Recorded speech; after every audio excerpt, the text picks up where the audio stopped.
Hey there, James here, and you're listening to the Own the Moment podcast, the show where we explore the complex and always evolving landscape of marketing, advertising, and branding, and try to get to the bottom of what it means to be a truly memorable brand.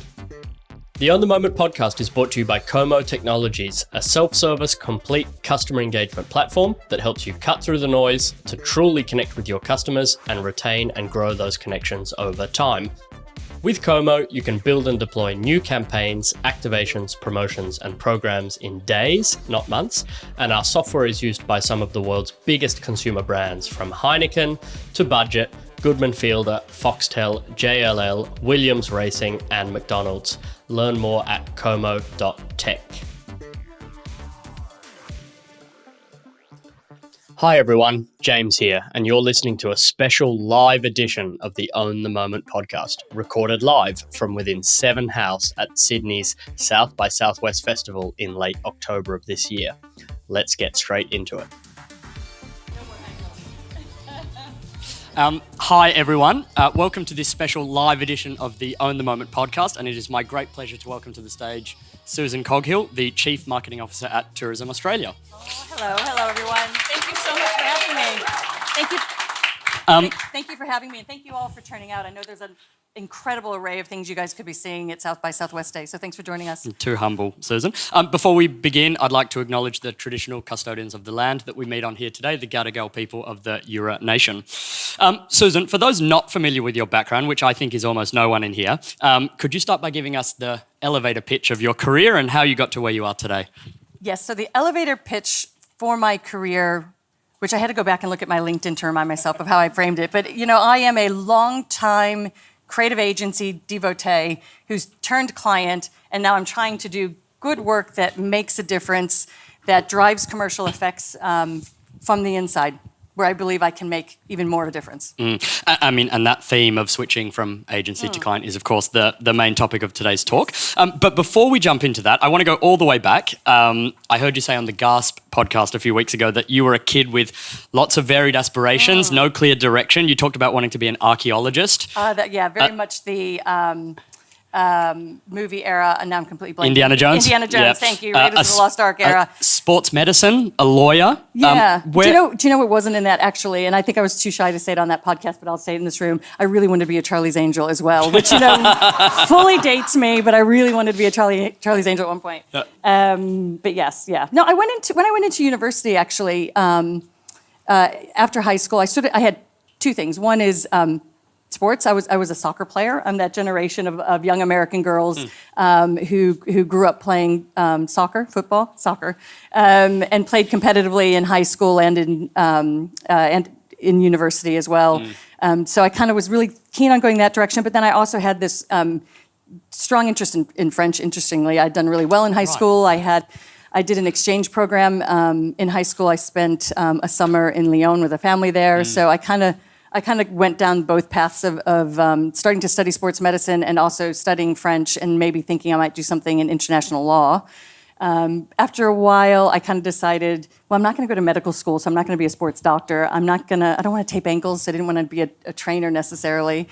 And I sort of left the sports medicine thing to the side, and I started going down thinking of international law. And then I started actually studying PR. I almost minored in PR, but in the end didn't quite get there with my French degree. Anyway, there you go. That's my college career. and so you obviously pivoted to advertising, which we're going to talk about today. You've said your sister thought you would be a good fit for advertising, given your personality and skill set. What were you like back then? What was a young Susan Coghill like, and what did she see in you? My sister had worked in advertising in Los Angeles for a very long time, and I think she saw in me. I'll be honest, I think I'm the same person I was back then. It's funny, I was asked a question on a panel yesterday about my sort of public versus personal persona. And I think anybody who knows me knows that this is me, and I've always been this person. So I think she saw in me, energy, optimism, a real interest and passion for popular culture, these sorts of things I think that feed into, my time working in creative agencies. you've also talked about the time that you came up in the agency world as, I guess, sort of a historic or golden age of Adland. What do you mean by that? And what's different now? Yeah. So, I mean, I have to be careful about these stories because I realize how much it dates me, because it really does make me seem up, particularly when I look across this room and I see how many amazing young people are in here. And many of you probably were not even born during some of this time. And I'm also mindful this was in America. So I was at Shite Day, TBWA, Shite Day, Los Angeles at the time. And it was such a golden moment there. It was a incredible time for West Coast, California-style advertising. It was, at Shite Day, at one point in time, we had the Apple account, so we were doing Think Different, quickly moving into launching the iMac, the iBook, et cetera. But we also had Taco Bell, and for anybody who's old enough and or American, you might remember the old Yo Quiero Taco Bell with the Chihuahua. God, I love that campaign. It was the era of Nissan, I think we say in Australia. I've been here 19 years, and I'm never going to be able to change the way I say Nissan. But that was when they did the Nissan Barbie and Ken spot, for example. Or another network, ABC in America. They did that amazing campaign for the ABC network, it was just yellow outdoor, I remember it in outdoor, but it was obviously many channels. But, yellow background, just black type on it with things like, if TV's so bad for you, why is there one in every hospital room? Love that line. I'm a big fan of great copywriting, Yeah, brilliant. So yeah, it was just a real heyday. I mean, they were just pumping out some of the most amazing, incredible, creative, I think, of all time. Was there anything in that time specifically that you think contributed to that? Anything of technology, society, culture? Oh, I just think it was, and you know what? So I was lucky enough to get to Cannes this year, and I saw they screened Lee Clow's movie or I think an early version of a movie that's coming out, and it talks about his time, his partnership with Jay Chiat. It talks about his partnership with Steve Jobs, his relationship with Frank Gehry, who obviously did the binocular building in Venice Beach, where Chiat was based, and then many other projects. And it was, I have to say, I got really choked up and really emotional watching it, because it was this mix of really amazing people just trying to buck the trends of how advertising was done at the time, the Madison Avenue style of advertising, and just bringing in fun and light and joy and a real California aesthetic, I think. And I just loved it. And you also just had, and I'm drawn to these type of people, you have people who just really gave a shit and threw themselves into the moment, and that relentless pursuit of doing things better and more creatively and more innovatively was a big part of it. Right. So we're going to pivot to the main theme today, which is switching from agency to client and all the lessons learned along the way. Can I have a quick show of hands? Who here works at an agency? Oh, God, good on you. There's quite a few of you guys. Okay. And anyone on client side, brand side? I feel like agency is slightly winning here. Oh, hey. Good to see you, Steve. So that's what I want to dig into with today. Yes. Susan, you've obviously had a long and storied career in the ad world, and then more recently have worked for some of the most iconic Aussie brands, Qantas, Westpac, and now, of course, I've been lucky, yeah. Tourism Australia. But why switch sides at all? Take me back to when you switched. What made you? What made me want to switch?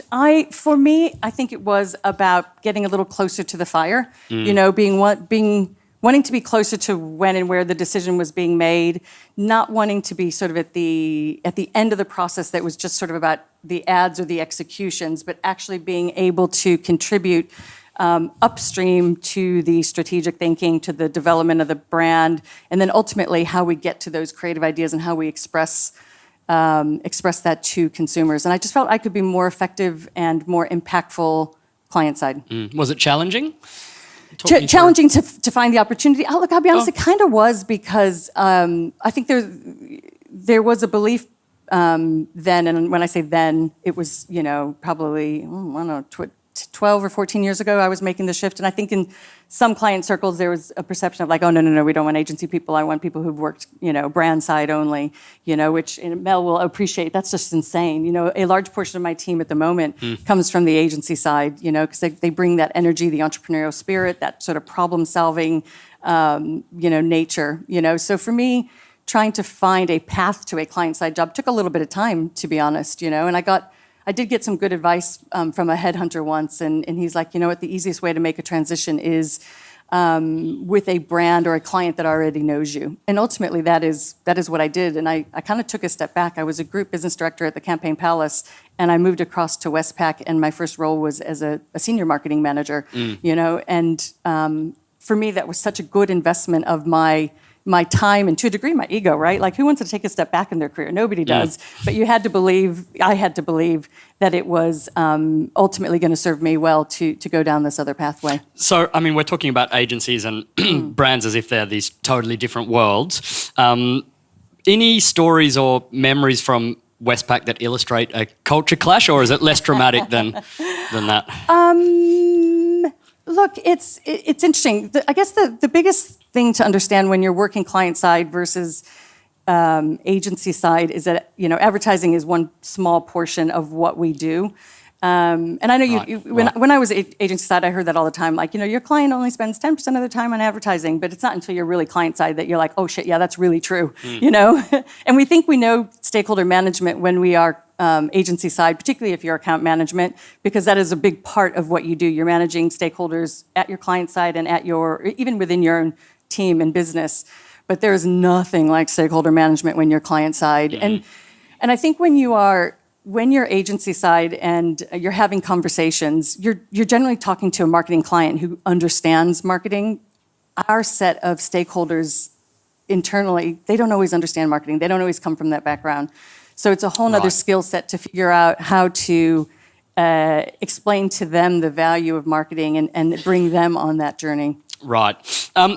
What skills from the agency experience proved to be most valuable when you switch sides and continue to be, would you say? Like I said, that entrepreneurial spirit, problem solving. Honestly, I think the ability to have momentum, create momentum. I think sometimes when you're client side, you can get caught up in the bureaucracy, for lack of a better word, I guess, of an organization. And if you're in a big brand, a big business with 40,000 people, sometimes, moving that ship into or changing the direction of that ship can be really, really difficult, And I think agency people just know how to make stuff happen. They know how to rally support. They know how to get things done. So entrepreneurial, problem solving, creating momentum, a creative spirit and a creative soul, I think is really important. And I think that if you make the shift from agency side to client, you can really create a niche for yourself. I think you bring something different to the table in terms of understanding the commercial value of creativity and how it really can propel a business forward. Right. And what about unlearning? What's the opposite? What did you need to rid yourself of? Oh, thank you. And for anyone in here that might make the same leap. I think unlearning, you kind of have to, I'm trying to think, how do I put this gently? You kind of have to unlearn, you need to unlearn language around creativity that's like, oh, it's just a cool idea. Wouldn't it be amazing if we just did this? Like, you really need to understand how to frame your solutions. And I start with solutions first versus just the creativity. Frame your solutions in a way that addresses a business problem. You need to find a way to harness your energy and your creativity and your enthusiasm for an idea, but make sure you're framing it in the language of driving those business outcomes. I think you also need to be you need to appreciate, again, the environment that your clients work in and the fact that they need to turn around and sell your ideas on, which can sometimes be challenging. Their stakeholder network is vast and diverse, so making sure that you're giving them, the right narrative, the right supporting data, for example, the right pitch for an idea is really important. I say to my team all the time, like, you kind of got to pull out the marketing and salesy advertising guff, and you've got to frame things much more practically and really be able to show the benefit. Makes a lot of sense. I know you've been talking endlessly about come and say g'day, and you've made it clear in no uncertain terms that... I hope you're interested in it. I'm very interested in it, as I think everyone in the room probably is. But I know you've done a lot of podcasts on come and say g'day. Okay, I hear you. All right. This is my last one for a while. But I am curious how you feel that campaign was influenced by your time in agencies, if at all. Yeah, absolutely.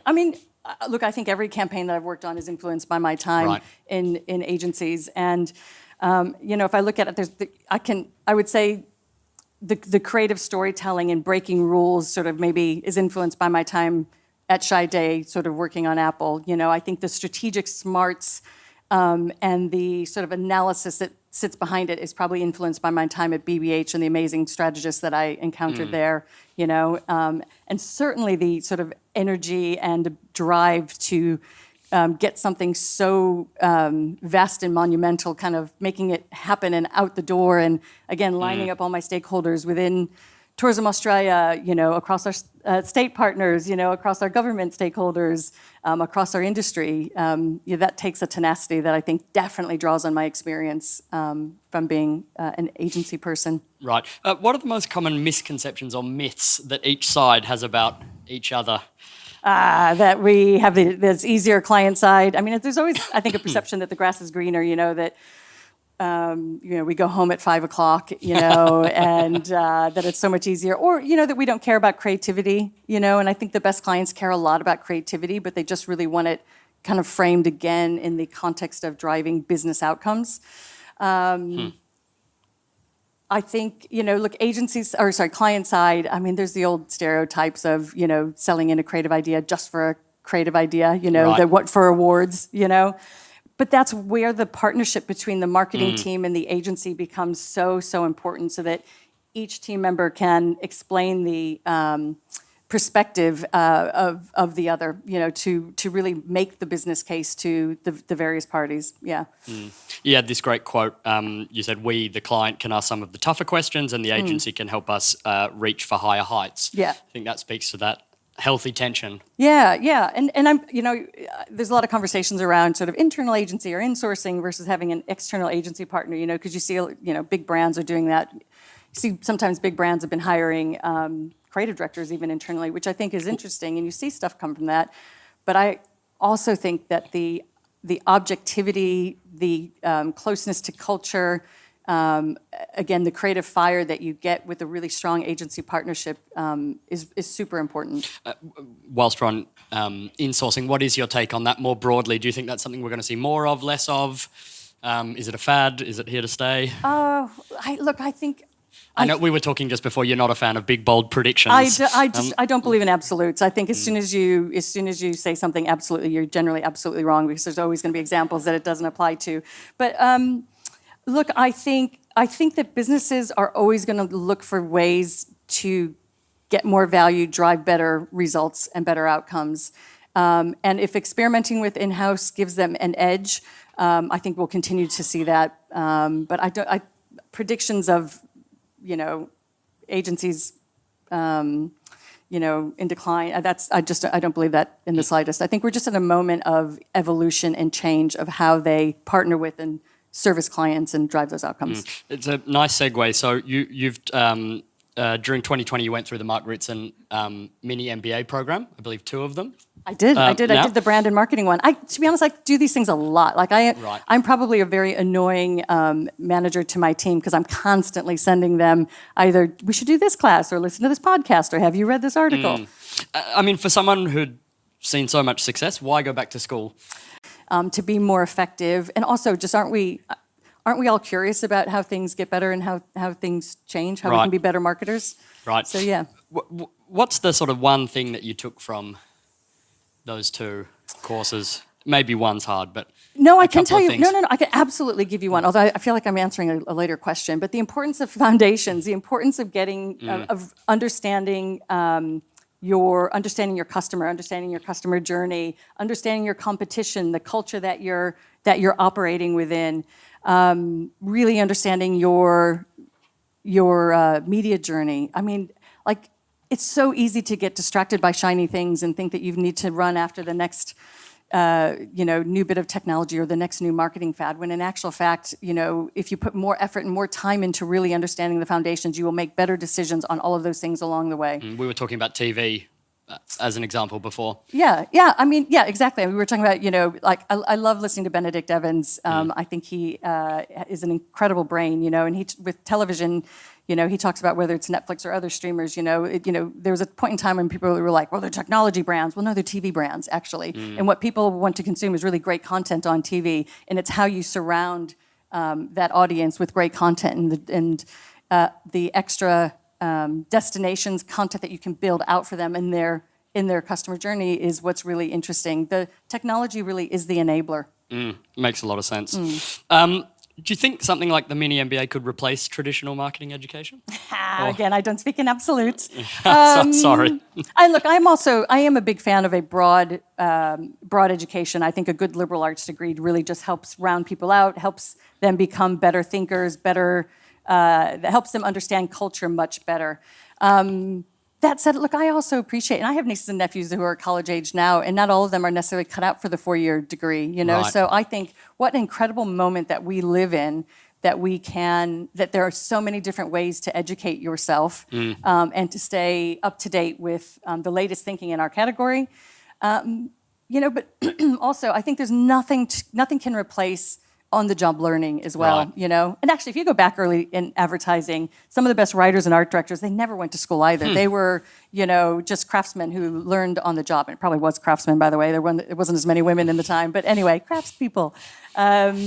So you can definitely learn a lot on the job. And I also believe that's important. That's an important reason why people need to be back in the office and spending time with their teams as well. So as much as the flexibility we have coming out of the pandemic is great at a personal level, I think it's really important that people show up and spend time together and learn from each other. Osmosis is such an important part of career development. It'd be interesting to hear your views actually on during the pandemic. I assume, like most of us, you were working from home. What was the impact of that? You talked about osmosis. So how was it, trying to fuel creativity? Yeah, it was hard. From your bedroom. Yeah, it is. It was hard. I mean, I am incredibly lucky in that I've got such an incredibly smart, passionate team behind me that were determined to help our industry recover in any way, shape, or form that they could. And one of the first things that we did was Live from Oz, which was 48 hours of live streaming tourism experiences from coast to coast across Australia to the world.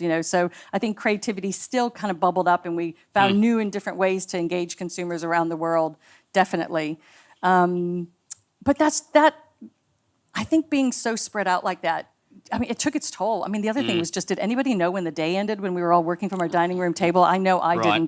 didn't. I definitely hit breaking point a few times. And I think also because I come from the tourism industry, tourism land, we are all about experiences that you have in person. We those people-to-people connections. And, our brand proposition as a nation is really around that warm and welcoming Australian character and nature. And you just can't experience that, at a distance, really. So I have to be a big proponent of real in-life experiences and people-to-people connections.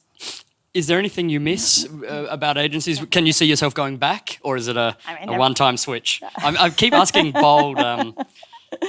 Yeah, I know. These are very punchy questions, I have to say. Look, never say never. I love agency land. It's certainly, like I said, where I come from. And I miss the creativity. I miss the diversity, in agency land. One week you would be working on, I don't know, a travel brand. You could be looking at a finance client the next week. You could be, working on biscuits another week. And I think the ability to take learnings from different categories like that is really helpful. And that's part of what I think makes the creative magic at agencies work so well. Right. So I miss that range of working across categories and, going from zero to expert in 2 weeks or so on a pitch, or on a new piece of business, I think is really super interesting. Right. And just the, creative buzz and creative energy I think that you get agency side is something I definitely miss. And I think something a spirit we try and bring in at TA as much as we can. Makes a lot of sense. I want to pivot to your time at Apple. And I know On Apple, I was at the agency. Sorry, working with Apple, I should say. And I know that you were junior at the time, but Very junior. you were indeed one of the very few people that worked on Think Different.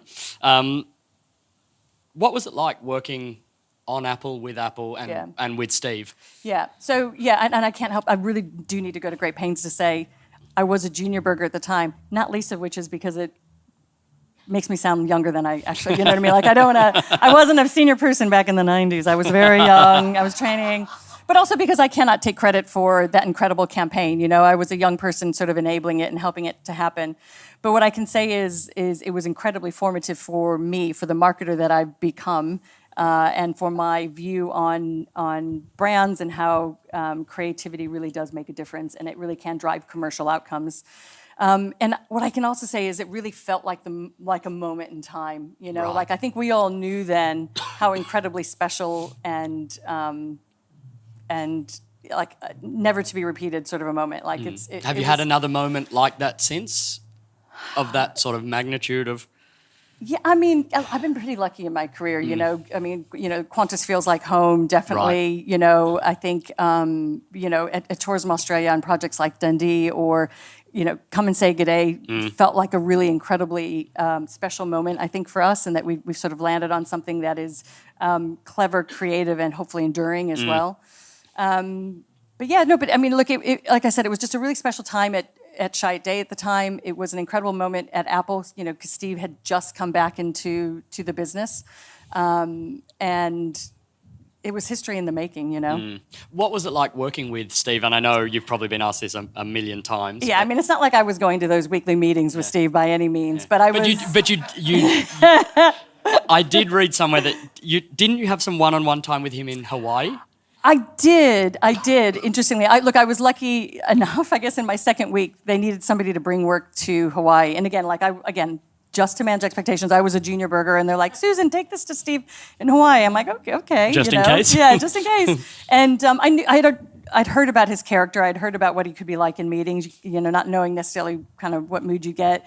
You know, and this is a man who had been on the cover of Time and on the cover of Newsweek, you know, dated Joan Baez, I think, was friends with Bill Clinton. I mean, like this, he was already an incredible icon, you know. Anyway, so I fly over, I rock up to the hotel reception. I'm like, I'm Susan, I'm coming to bring something for Steve Jobs. And he comes around the corner, he's like, you must be Susan, come on in. Wow. Let's go look at the work. And I'm like, okay, you know. So cut to us on the beach under a awning or something going, and he's sitting. It was a 12-page magazine insert, which we did at the time. So if you remember back, as some of you will remember, back in the day, we did sort of 12-page-ish. You know, it'd be like a gatefold, and it would open up, or it'd be a poster. We loved doing those at Apple. And we sat down, we went through the work, and he marked stuff up. He asked my opinions on stuff, and I'm like, oh, okay, this is what I think, you know. Borrowed my phone to call Lee Clow, and I'm like, Lee doesn't know who I am, but sure, tell him I'm here with Susan, which was pretty incredible. And I have to say, in my storage locker back in America, I actually have that mocked up 12-page insert with his writing all over it. Wow. So one of these days, it's been locked up for 23 years, but one of these days I'm going to go back and get it and pull it out. So look, it was an incredible moment, and I was incredibly lucky. I think one of my biggest regrets in life, and I spoke about this yesterday at the ADMA panel, is his kid came up and started pulling on his sleeve going, Daddy, Daddy, Mommy wants you and her to come to lunch. And here I am, this little 20-something-year-old, you know, by the way, Midwestern girl who'd moved to LA. I'm like, I don't want to impose, so I'm going to decline. So I didn't go to lunch with Steve and his family. I know, how stupid, right? My lesson to you guys and to myself is take those opportunities. Go to the lunch. It's important, you know. Yeah. I had another one-on-one moment though, because that went so well. In December of that year, we were getting work signed off for Macworld, which is always in early January, right? So on Christmas Eve, they're like, Susan, can you get this up to Steve in Cupertino? And there I'm sitting at his kitchen table with his wife and sister-in-law, I think, and he came in from a run around the corner, and he's like, hey, I remember you. So I always got good Steve. I was very lucky. So in a couple of minutes, I'm going to ask you what your favourite campaign of all time is. And I've asked it about 5 or 6 times this week. And Apple comes up time and time again, whether it's Think Different, Mac versus PC, shot on iPhone. Yep. What makes the Apple brand so special in your view? What do they do so well that so few brands... Can I pause just 1 second? Of course. Can I ask a favor? Could I have my phone? It's just in my blue bag around the corner. I'm gonna need that for a later thing. I'm sorry, I forgot to bring up a prop. Yeah. I just gotta text somebody. Thank you. It's a power move. Yeah. And look, I am no expert on the Apple brand. It's changed so much over the years. Back when I was working on it, it was highly centralized. Steve wanted to see everything that ran globally. We would fly creatives in from around the world, and we'd kind of put them in a warehouse with, blocked out windows, and that's how they would localize. They would adapt and localize, transcreate the concepts into local languages to run around the world. I mean, Apple is now obviously a very different business and brand, and yes, a lot of amazing work comes out of California, but you also see, great work coming from around the world for them, which I think is amazing.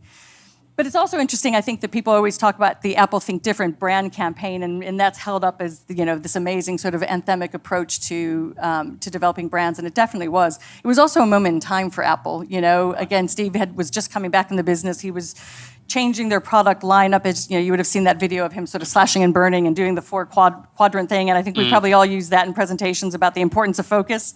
But it was signaling to the market. It was signaling to the Apple faithful that no, we are a strong company. We are committed to the creative thinkers. We are here for the long term, and the strategy behind it or the media strategy behind it, rather, of going in high-profile premium placements. And again, this was a company that didn't have money to be splashing out on just anything, right, but they still chose premium TV placements. They still chose iconic hero outdoor placements. We were still doing, magazine inserts, and it was a really incredible approach.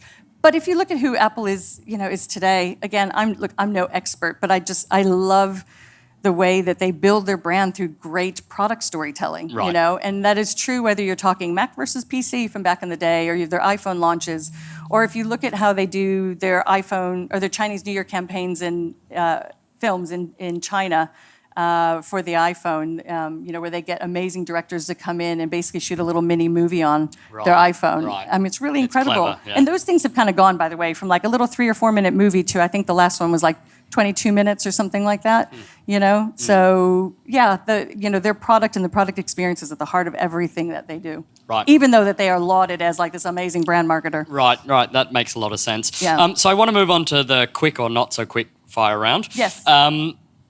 Your favorite marketing campaign of all time? Yeah. Okay, so that's what I need my phone for. So, look, I too want to say Apple, because as you said, I'm sure all your guests sort of say Apple. I sort of feel like I've got license to say Apple, though, to be fair, don't I? But Absolutely. But what I would also say, though, is, look, I love marketing, and I do love advertising, being an ex-agency person myself. But what I really, really do love is a good brand journey, great storytelling, and great copywriting, And if I were to go back and pick my favorite Nike ad, which again, I assume everyone says that as well, I go back to If You Let Me Play, which is that beautiful ad, again, from the 90s. I don't know why I keep doing this. Remind me to update all my examples. But If You Let Me Play, the little girls, if you let me play, I'll be 80% less likely to get pregnant in high school. If you let me play, I'll leave a man who beats me, et cetera. I mean, just incredible emotional copywriting delivered by these amazing young girls, and that still sticks with me and still resonates with me. And I was thinking a bit more about that, going, what do I love about all these? What did I love about Think Different? And I'm a sucker for amazing writing, And the example I wanted to call out, and it's probably, look, it is one execution of a longer campaign, but I think Axe or Lynx, the young men's body spray, has been on an interesting journey over the years. And I worked on it for a few years when I was in Asia, when I was working in Singapore, And it sort of went from being a, young man sort of, spray this, get that hot chick sort of, storytelling. And they've evolved to much more contemporary depictions, I guess, of masculinity, and also in terms of trying to widen their audience. And a few of you guys may remember a couple years ago, they did an ad in the US called Fear No Susan Glenn. Oh my God, it's so amazing, isn't it? So if you don't know it, go watch it. But I'm also going to read this to you because it's just so wonderful. And imagine a Kiefer Sutherland voiceover, that amazing voice that he has. And the visuals are this sort of dreamlike depiction of his memories of this girl in high school that he really, really, really loved but was too afraid to reach out to. But the writing, the voiceover is, I remember her. I remember her, not a girl, but the girl. The brains behind the all-time top 10 comic book fictions only wish they could conjure a siren the likes of Susan Glenn. Beneath my feet, My own private earthquake registered an 8 when Susan Glenn was near. In her presence, all that was beautiful before her arrived. In her presence, all that was beautiful before she arrived turned grotesque, and in her shadow, others became goblinesque. I mean, what a great word, goblinesque. If she approached, Susan Glenn didn't walk; she floated, accompanied by pyrotechnic spectacles that left me feeling a foot tall. She embodied every desirable quality I ever wanted. In my mind, I was a peasant before a queen, and so Susan Glenn and I were never a thing. If I could do it all again, I'd do it differently. I mean, how beautiful is that, you know? And how far away is that from the Axe or Lynx brand, you know, that you knew growing up, right? Yep. Anyway, thanks for indulging me. I'm sorry. I just really love that, you know? And it just, again, tying all that together, it's a really beautiful, emotive writing that tells a great story that connects with your audience. Right. So I was going to ask you the best brand in the world right now, but I think you've given 2 very good examples there. Anyone else that you'd mention? Yeah, look, I've been thinking about Maybe this. something more unexpected? I don't know. This may or may not be unexpected, but, you know, it comes from my category and again, love tourism and travel. Sometimes it's hard to get my brain out of that, I think. We live in it so much every day. But a brand that I think is super interesting, and they're in some ways going through a hard time, is Airbnb, you know. But what an incredible business that will pivot its offering. You know, it has to deal with local regulation, competition, et cetera, you know, and obviously we've seen what's going on with them in New York, et cetera. But even there, they're like, we're pivoting to experiences, you know, and the way that they understand their consumers, the way that they meet a need, but their storytelling. Did you guys see the ad that they did, the out of office ad that they did, which was just a montage of really amazing holiday pictures? Again, totally resonates with me. And with the voiceover or the soundtrack over it is just somebody's out of office voicemail, and it's just beautiful. So yeah, love Airbnb. Brilliant, yeah. And I love Belong Anywhere as a platform. Great proposition, yeah. Yep. What's the most overrated trend in marketing right now? What are you sick of? I have 2 thoughts, actually, and I'm sorry, I struggle to edit myself. One would be CMO and marketing bashing, because I think there's too much of it. You know, I think we have a tendency to be like, you know, oh, it's the death of the CMO, or, you know, it's, you know, marketing's getting a bad name. There was a question on the panel yesterday. It's like with CMOs or with marketing struggling to get credibility in the boardroom or something, I'm like, I reject that premise entirely, you know, and I think we as marketers need to stop that narrative, you know, and part of that is through behavior, by being really strong, smart business people and making sure that you are, yes, speaking the language of the board and speaking the language of business, but also don't be apologetic for what we do, or apologetic because creativity, you know, is an incredible solution to challenges or opportunities within a business. My other one is bandwagon marketing. I think and look, Ritson talks about us being, as an industry, being obsessed with the new, you know, and I think he's right. I think jumping on the bandwagon of the latest, you know, I mean, look, whether it's tech or whether it's whatever creative trends or whatever it is, I think you just got to be really careful about that and make sure that you have a firm understanding of your business, your brand, your challenges, and so that you're making the best decisions as best decisions possible, and not just jumping on a bandwagon. Right. Will we see generative AI make its way into Tourism Australia? I mean, look, the truth is generative AI, and I would ask that everyone even take that up a level to AI. I mean, there's no doubt that it's changing the world, you know, and I say it is changing because it's already happening and it's already all around us, as I keep reminding people. I mean, you know, autocomplete on your phone is a version of AI, you know, there are AI tools that we use already in our, you know, media planning and buying, et cetera. So understanding that it is coming, but you need to have your strategy sorted out first, understanding what your business needs is, understanding how it's going to help you deliver better for your audience and your customer is the most important thing. Is generative AI interesting? Is it going to be a game changer in certain areas? Absolutely, absolutely. But don't get caught up in the headlines. Really think about what that technology is offering. And also recognize that we are in such early days and stages of that. I think you've got to be, I don't have endless budget, despite what the headlines might make you think. I have to be really cautious about where we place our bets, you know? So will it come around and will we use it at some point? Yeah, I'm sure we will. Yep. But we are going to be thoughtful and cautious about when and where. Great. What about the most underrated trend? getting your foundations right. Right. I know I'm echoing a previous theme, Right. but I think it's as an industry that really does think about the new and want to jump on a bandwagon of new marketing trends or technology trends, getting your foundation in order doesn't sound sexy, but fuck, it's important. It really should underpin absolutely every decision that you make. Yeah, interesting. Sorry, can I cuss? Can you take that out? No, of course you can. Also, it sounds so American. Cuss. That's an American word, swear? isn't it? Swear. Yeah. I'm sorry. Can I swear? Thanks for listening to the Own the Moment podcast. If you liked this episode, make sure you're subscribed so you don't miss upcoming episodes. And to suggest a guest or provide feedback, please visit our dedicated podcast hub at ownthemomentpod.com.